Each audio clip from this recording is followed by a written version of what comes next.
Bismillahirrahmanirrahim. Assalamualaikum warahmatullahi wabarakatuh. Perkenalkan, kami dari kelompok 7 ingin mempresentasikan tentang penulisan kata dan tanda baca.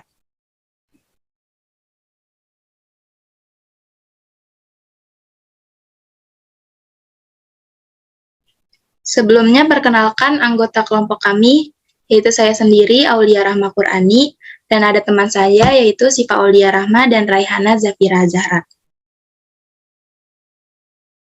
Penjelasan pertama akan disampaikan oleh Raihana. Waktu dan tempat dipersilakan. Terima kasih untuk Aulia. Baik, saya akan mulai. Apa sih penulisan kata itu? Nah, penulisan kata terdiri dari dua kata, yaitu penulisan dan kata. Penulisan adalah proses, cara, perbuatan menulis atau menulis. Sedangkan kata adalah unsur bahasa yang diucapkan atau dituliskan yang merupakan perwujudan kesatuan perasaan dan pikiran yang dapat dilakukan dalam berbahasa. Selanjutnya,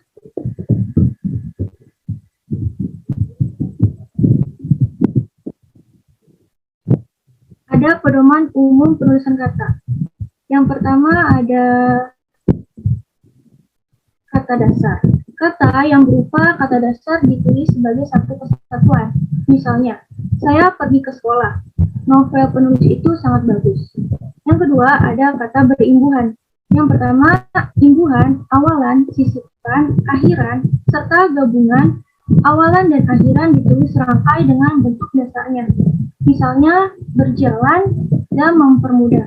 Yang kedua, bentuk terikat ditulis serangkai dengan kata yang mengikutinya. Misalnya, antar kota, biokimia, prasejarah, dan sebagainya. Selanjutnya,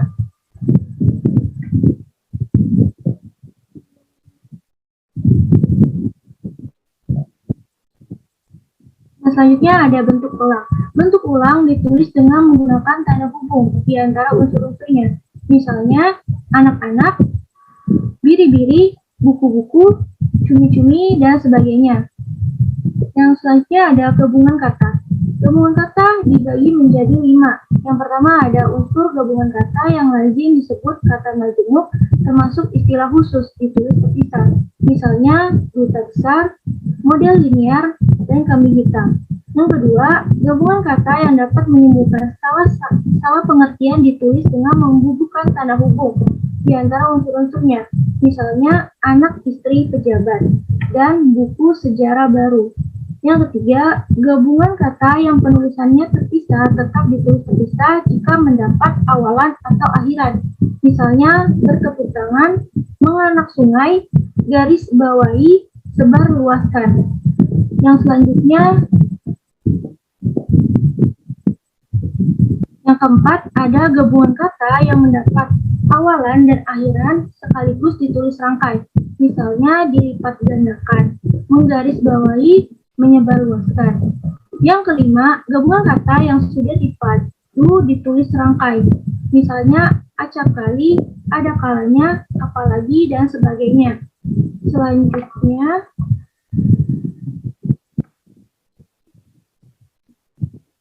pemenggalan kata.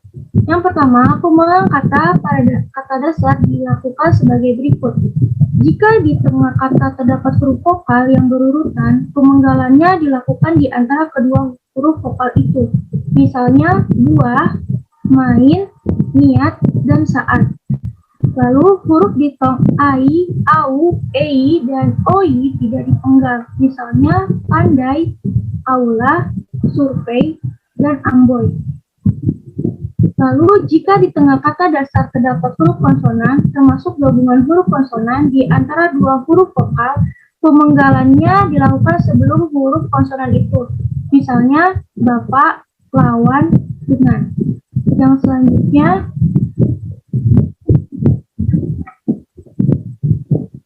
jika di tengah kata dasar terdapat dua huruf konsonan yang berurutan, pemenggalannya dilakukan di antara kedua huruf konsonan. Misalnya, April, caplok, makhluk, dan sebagainya.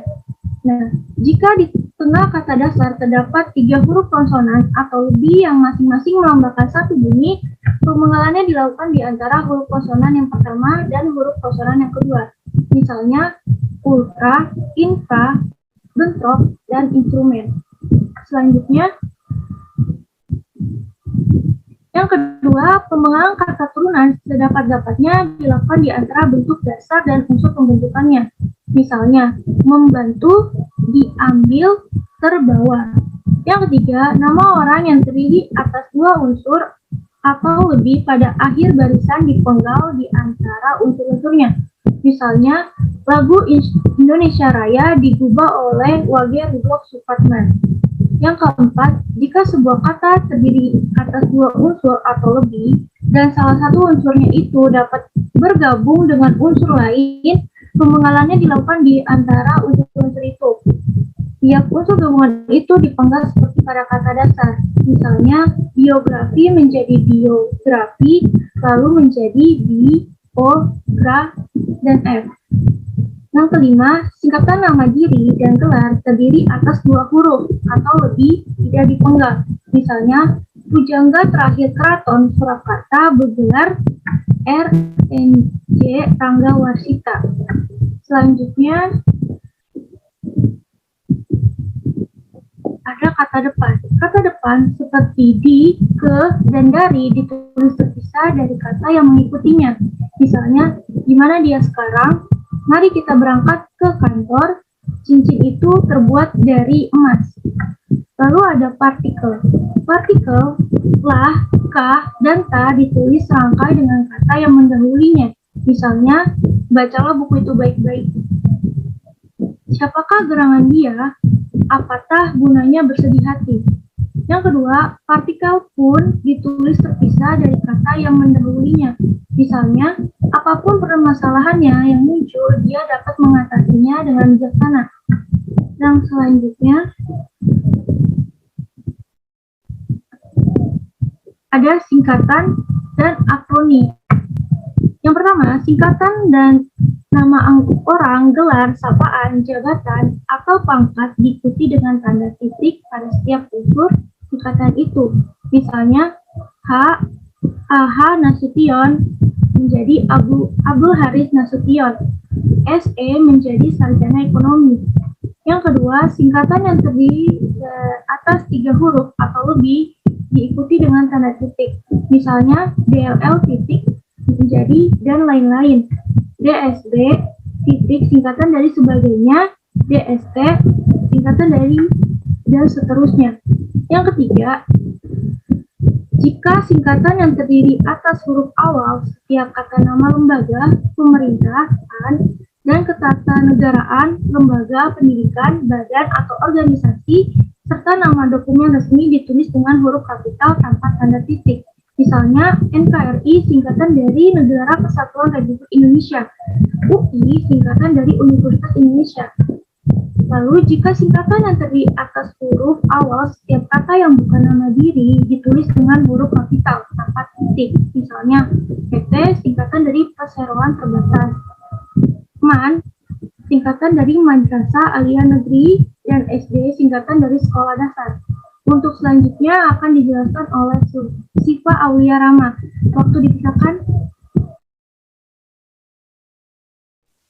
Baik, terima kasih Raihana. Yang selanjutnya adalah akronim. Akronim nama diri yang terdiri atas huruf awal setiap kata. Tulis dengan huruf kapital tanpa tanda titik. Misalnya, BIG atau Badan Informasi Geospasial, atau BIN, Badan Intelijen Negara. Akronim nama diri yang berupa gabungan suku kata atau gabungan huruf dan suku kata dari deret kata ditulis dengan huruf awal kapital. Misalnya, Bulog menjadi Badan Usaha Logistik, Kowani menjadi Kongres Wanita Indonesia. Akronim bukan nama diri yang berupa gabungan huruf awal dan suku kata atau gabungan suku kata ditulis dengan huruf kecil. Misalnya, IPTEK menjadi Ilmu Pengetahuan dan Teknologi, Pemilu menjadi Pemilihan Umum, Puskesmas, Pusat Kesehatan Masyarakat.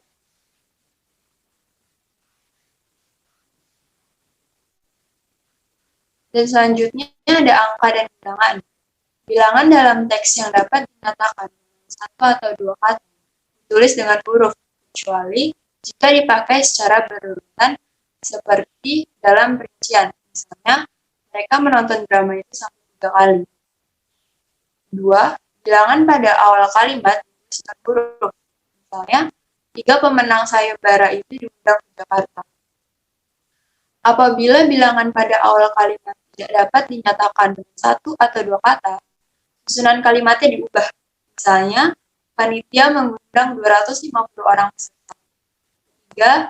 Angka yang menunjukkan bilangan besar dapat ditulis sebagian dengan huruf supaya lebih mudah dibaca.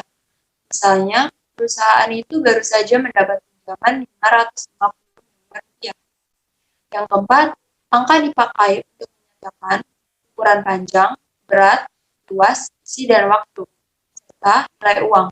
Misalnya, 0,5 cm, 2 tahun, 6 bulan, 5 hari, dan seterusnya. Angka dipakai untuk menomori alamat seperti jalan, rumah, apartemen, atau kamar. Misalnya, Jalan Tanah Abang 1 nomor 15 atau Jalan Tanah Abang 1 _15. Angka dipakai untuk menomori bagian karangan atau ayat kitab suci. Misalnya, bab 10 pasal 5 halaman 252. Surat Yasin ayat 9. Penulisan bilangan yang dilambangkan dengan angka dan titik huruf dilakukan sebagai berikut. Misalnya, saya lampirkan tanda terima uang sebesar Rp900.550 atau Rp900.500 50%. Selanjutnya,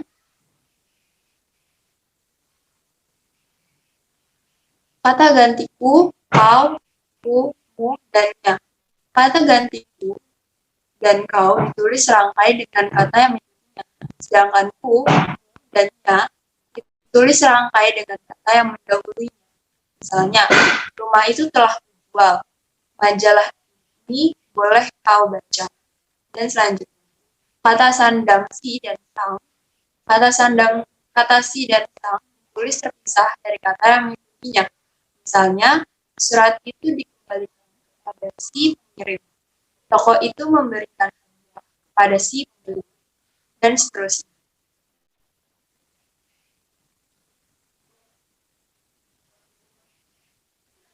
Dan selanjutnya ada tanda baca.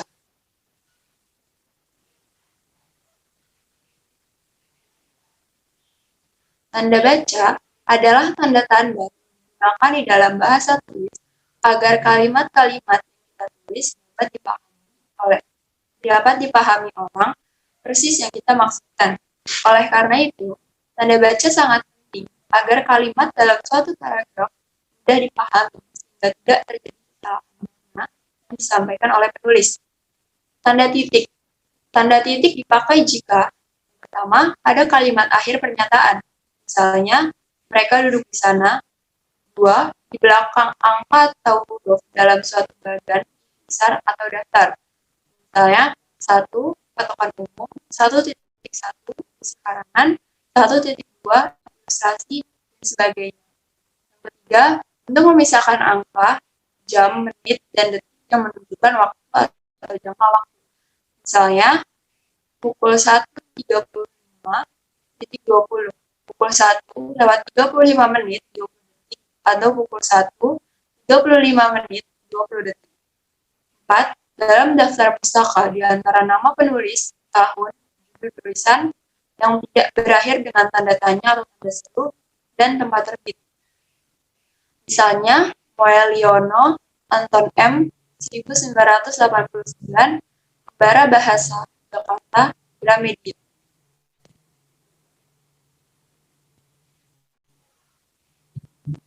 Tanda titik dipakai untuk memisahkan bilangan ribuan atau kelipatannya yang menunjukkan jumlah. Misalnya, Indonesia memiliki lebih dari 13.000 pulau.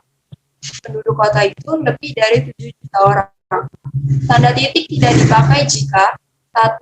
Pada angka atau huruf yang sudah bertanda kurung dalam suatu perincian.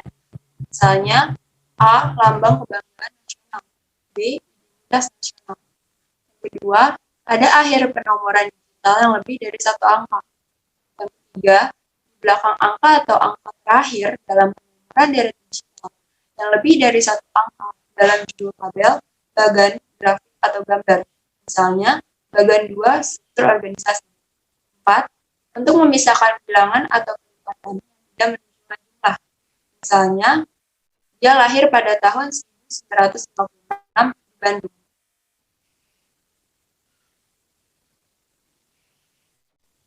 Tanda koma. Tanda koma dipakai di antara unsur-unsur dalam suatu pemerincian atau pembilangan. Misalnya, telepon seluler, komputer, atau internet bukan barang asing lagi.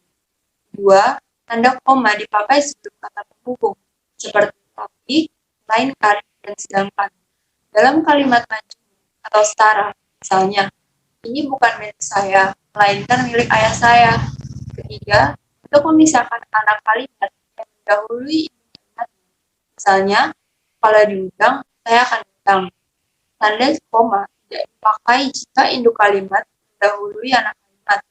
Contoh, saya akan datang kalau diundang.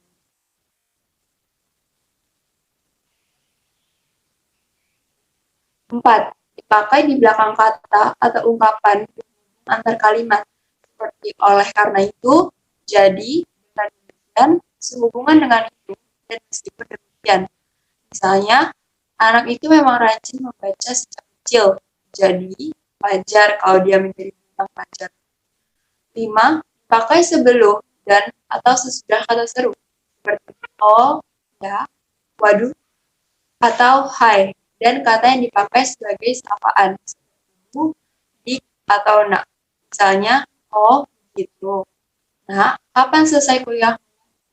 Yang 6. Untuk memisahkan petikan langsung dari bagian lain dalam kalimat. Misalnya, kata nenek saya, kita harus berbagi dalam hidup ini.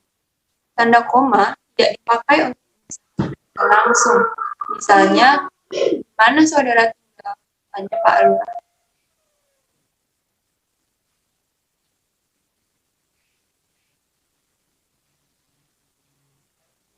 Dipakai di antara nama dan alamat, bagian-bagian alamat, tempat dan tinggal, serta nama tempat dan wilayah atau negeri yang ditulis berurutan.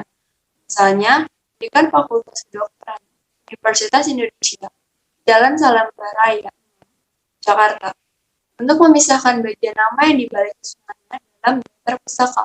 Misalnya, Gunawan, Ilham, 1984, Kamus Politik Internasional, Jakarta, Puspagung.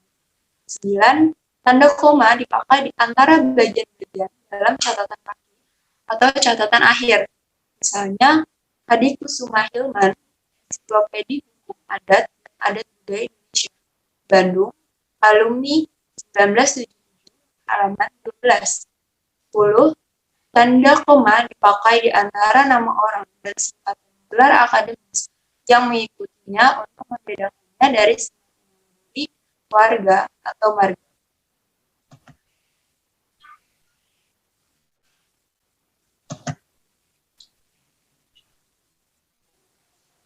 Misalnya, B. Ratulani, ST. Nyonya Khadijah. 11. Tanda koma dipakai sebelum angka desimal atau di antara rupiah dan sen yang dinyatakan dengan angka. Misalnya, 12,5 M. 5 meter atau 750 rupiah. 12 dipakai untuk mengapit keterangan tambahan atau keterangan aposisi. Misalnya, di daerah kami, misalnya, banyak bahan tambahan yang belum diolah. Dapat dipakai di belakang keterangan yang terdapat pada awal kalimat untuk menghindari salah baca atau salah pengertian. Misalnya, dalam pengembangan bahasa, kita dapat memanfaatkan bahasa daerah.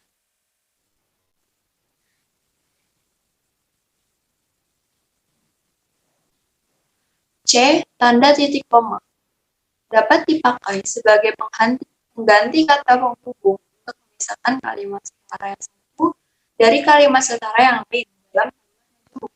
Misalnya, ayah menyelesaikan pekerjaan, ibu menulis makalah, adik membaca cerita pendek. Dipakai pada akhir perincian berupa klausa. Misalnya, syarat penerimaan pegawai di lembaga ini adalah 1. Berkeluarga negara Indonesia, 2. Berijazah sarjana SI, 3. Berbadan sehat. Dan yang ketiga, tanda titik koma dipakai untuk memisahkan bagian-bagian pemerincian dalam kalimat yang sudah menggunakan tanda koma. Misalnya, ibu membeli buku, pensil, pulsa, baju, celana dan kaos, pisang, apel, dan jeruk.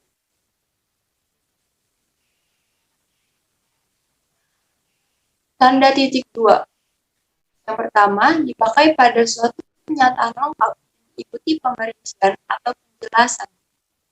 Misalnya, mereka memerlukan perabot tangga, kursi, meja, dan lemari. Yang kedua, tanda titik 2 tidak dipakai jika perincian atau penjelasan merupakan pelengkap yang mengakhiri pernyataan. Misalnya, kita memerlukan kursi, meja, dan lemari. Ketiga, tanda titik 2 dipakai sesudah kata atau ungkapan yang menunjukkan pemberian. Misalnya, Ketua Ahmad Wijaya, Sekretaris Siti Aryani, Bendahara Aulia Arimbi. Keempat, tanda titik 2 dipakai dalam naskah drama sesudah kata yang menunjukkan pelaku dalam percakapan.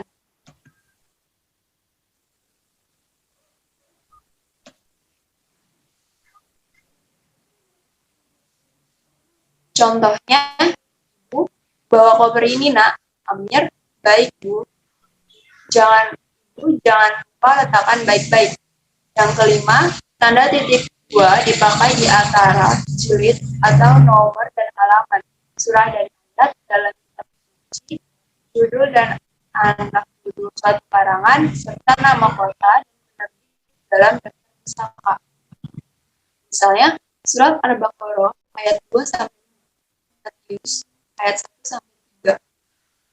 Yang E, tanda hubung. Tanda hubung dipakai untuk menandai bagian kata yang tertinggal oleh pergantian baris. Misalnya, nelayan pesisir itu berhasil membudidayakan rumput laut. Yang kedua, tanda hubung dipakai untuk menyambung unsur kata ulang. Misalnya, anak-anak atau berulang-ulang. Yang ketiga, tanda hubung dipakai untuk menyambut tanggal, bulan, dan tahun yang dinyatakan dengan angka atau menyambung huruf dalam kata yang diejak bersatu.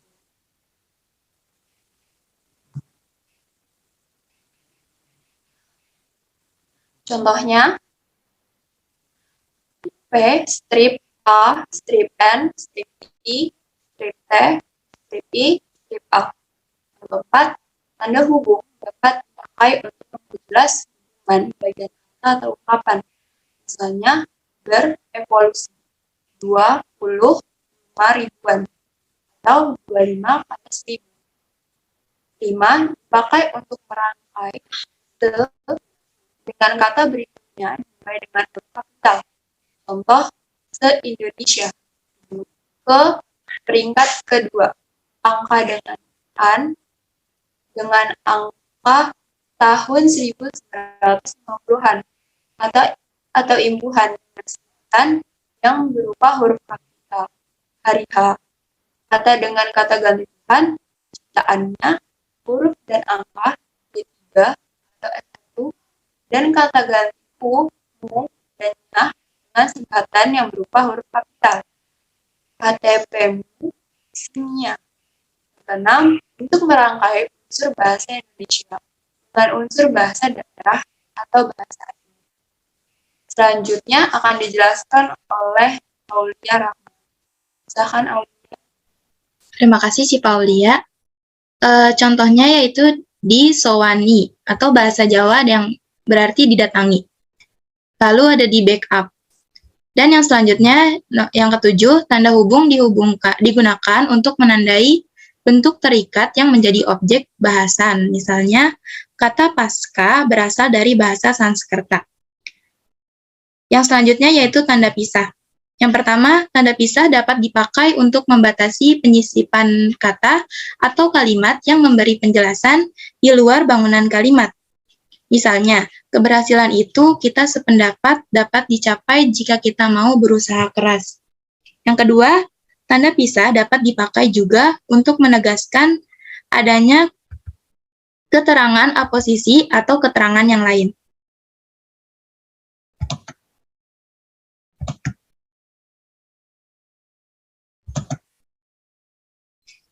Misalnya, gerakan pengutamaan bahasa Indonesia, amanat Sumpah Pemuda harus terus digelorakan. Yang ketiga, tanda pisah dipakai di antara dua bilangan, tanggal, atau tempat yang berarti sampai dengan atau sampai ke. Misalnya, tahun 2010 sampai 2013. Yang selanjutnya yaitu tanda tanya. Yang pertama, tanda tanya dipakai pada akhir kalimat tanya. Misalnya, kapan Hari Pendidikan Nasional diperingati? Yang kedua, tanda tanya dipakai di dalam tanda kurung untuk menyatakan bagian kalimat yang disangsikan atau yang kurang dapat dibuktikan kebenarannya. Misalnya, di Indonesia terdapat 740 bahasa daerah.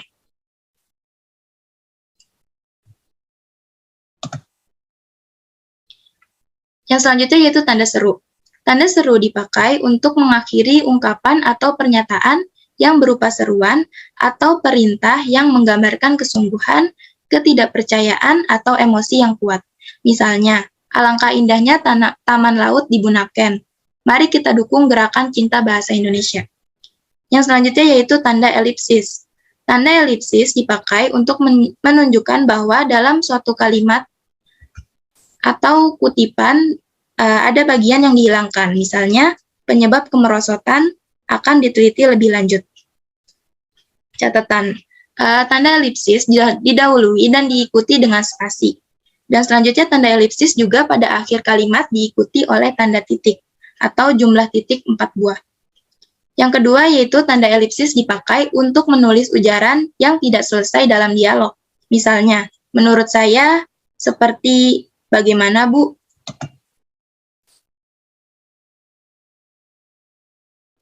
Selanjutnya yaitu tanda petik. Tanda petik dipakai untuk mengapit petikan langsung yang berasal dari pembicaraan, naskah, atau bahan tertulis lain. Misalnya, merdeka atau mati. Seru Bung Tomo dalam pidatonya.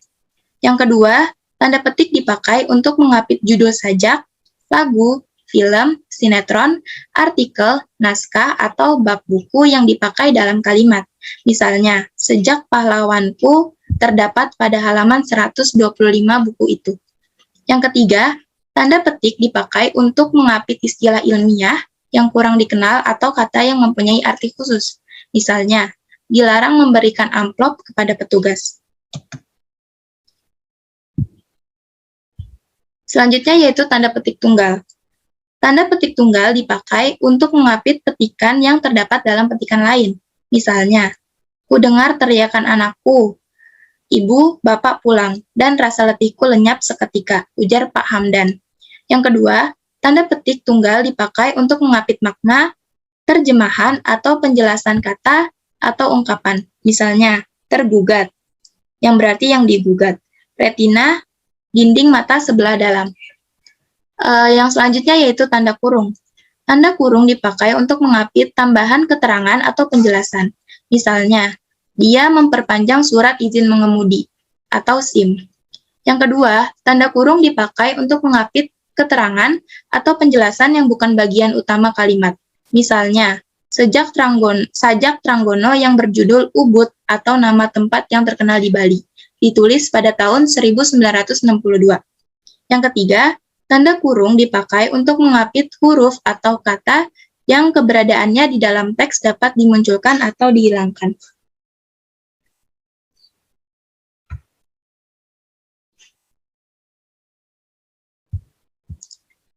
Misalnya, dia berangkat ke kantor selalu menaiki bus Transjakarta. Yang keempat, tanda kurung dipakai untuk mengapit huruf atau angka yang digunakan sebagai penanda pemerincian. Misalnya, dia harus melengkapi berkas lamarannya dengan melampirkan 1 akte kelahiran, 2 ijazah terakhir, dan 3 surat keterangan kesehatan.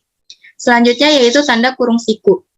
Tanda kurung siku dipakai untuk mengapit huruf, kata, atau kelompok kata sebagai koreksi atau tambahan atas kesalahan atau kekurangan di dalam naskah asli yang ditulis orang lain.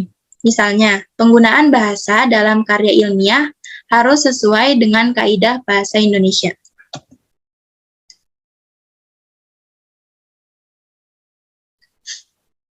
Yang kedua, tanda kurung siku dipakai untuk mengapit keterangan dalam kalimat penjelas yang terdapat dalam tanda kurung. Misalnya, persamaan kedua proses itu, perbedaannya dibicarakan di dalam bab 2. Lihat halaman 35-38, perlu dibentangkan di sini. Yang selanjutnya yaitu tanda garis miring. Tanda garis miring dipakai dalam nomor surat, nomor pada alamat, dan penandaan masa 1 tahun yang terbagi dalam 2 tahun takwim. Misalnya, nomor 7 garis miring PK garis miring 2 garis miring 2013. Jalan Keramat 3 garis miring 10. Tahun ajaran 2012 garis miring 2013. Yang kedua, tanda garis miring dipakai sebagai pengganti kata dan atau serta setiap. Misalnya, mahasiswa garis miring mahasiswi yang berarti mahasiswa dan mahasiswi. Dikirimkan lewat darat garis miring laut yang berarti dikirimkan lewat darat atau lewat laut. Yang ketiga yaitu tanda garis miring dipakai untuk mengapit huruf, kata, atau kelompok kata sebagai koreksi atau pengurangan atas kesalahan atau kelebihan di dalam naskah asli yang ditulis orang lain. Misalnya, buku pengantar link garis miring G garis miring Wistik. Karya Verhaar dicetak beberapa kali. Yang selanjutnya yaitu asmara garis miring N garis miring Dana merupakan salah satu tembang mencapat budaya Jawa. Yang selanjutnya yaitu tanda penyingkat atau apostrof. Tanda penyingkat dipakai untuk menunjukkan penghilangan bagian kata atau bagian angka tahun dalam konteks tertentu. Misalnya, dia kan Kusurati. Kan di sini berarti akan. Mereka sudah datang, kan di sini yang berarti bukan, malam lah tiba, lah di sini yang berarti telah, 5 strip 2 strip 13 yang berarti 13-nya yang berarti 2013. Sekian presentasi dari kelompok kami. Kurang dan lebihnya mohon maaf. Wassalamualaikum warahmatullahi wabarakatuh.